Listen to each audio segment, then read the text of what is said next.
In previous videos, I've spoken about how you can break out of certain areas as Johnny Silverhand and explore the area in free roam, and I've also spoken about the car combat system that was evidently cut. Well, in today's video, I want to revisit that content and show you guys how you can use some exploits to get yourself some pretty cool pictures.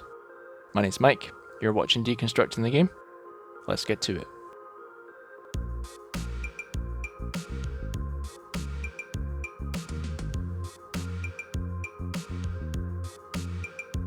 Alright guys, so before we start the video, I want to highlight that this is going to be for a niche group of people, on the console predominantly, and if you have a PC, you're going to be able to use mods to spawn in certain characters, and the car combat system still works very much the same as it does on the console just now.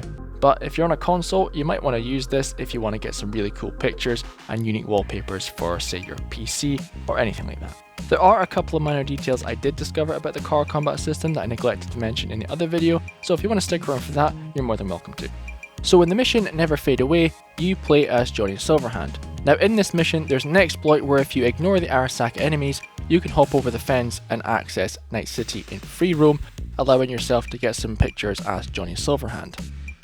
As I was playing this mission to find out if anything had changed in patch 1.3, I noticed that entering a vehicle gave us some pretty interesting results.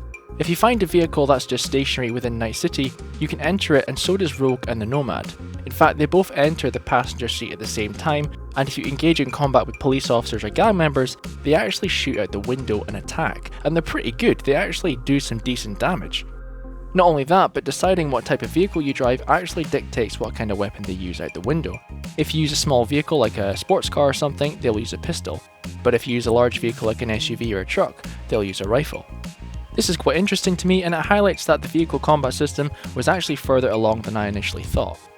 Having said that, the AI isn't quite smart enough yet to figure out that there's someone already in the passenger seat, and it won't put the person in the back seat, so what you have is two characters on top of each other shooting out the window. You can pick one or the other by using creative methods by running away from the vehicle and running back quickly, and if you do it quick enough and drive off, one character will jump in instead of two, but it really depends on the luck of the draw which character you get. You can have a bit of fun with this, but for me the novelty wore off quite quickly, and with Johnny Silverhand not having a head, it made taking photographs a little bit more interesting, trying to get the right angle just to capture the NPC shooting out the window. For anyone who's interested in glitching in this game, I'll put some cards up in the video above, and also put the links to the originals down below in the description. Whilst taking some pictures for myself, I really had to stop for a second and appreciate the level of detail on the character models and the effects. There's even shell casings flying at the weapons, there's gas explosions in the weapons, there's shattered glass, there's even a thumbprint on the breech of the rifle. In my opinion, photo mode is great in this game, and there's a lot of things to see and there's a lot of different details to capture within the game, and in my opinion the best time to use it for your main characters and your NPCs is during missions, because you get to see the expressions on their face and you get to use a lot of gunplay. If you're thinking that it's not realistic because the shell casings are too far forward and facing the wrong way, it's because at the time where Rogue was shooting, I was actually reversing the van. The reason why I'm using this exploit to highlight photo mode is because it grants you a unique opportunity to get pictures of two characters you wouldn't normally see, and on top of that, they're shooting out of a vehicle as well. I should also say that Johnny Silverhand does have a head when he's outside the vehicle, so if you want to get some pretty cool unique pictures of Johnny Silverhand out in the world, you can. I would now like to thank every single one of you who watch my videos and every single person who subscribes to the channel.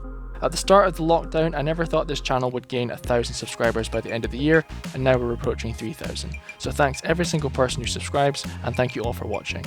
If you like the content, you can check out more on YouTube, and you can also get involved in the discussion on Discord, where we discuss Cyberpunk and other games, and if you want, you can always check out the Patreon tiers as well to get these videos a day early. Of course, my name is Mike, you've been watching Deconstructing the Game, thank you for watching, and I'll catch you all later.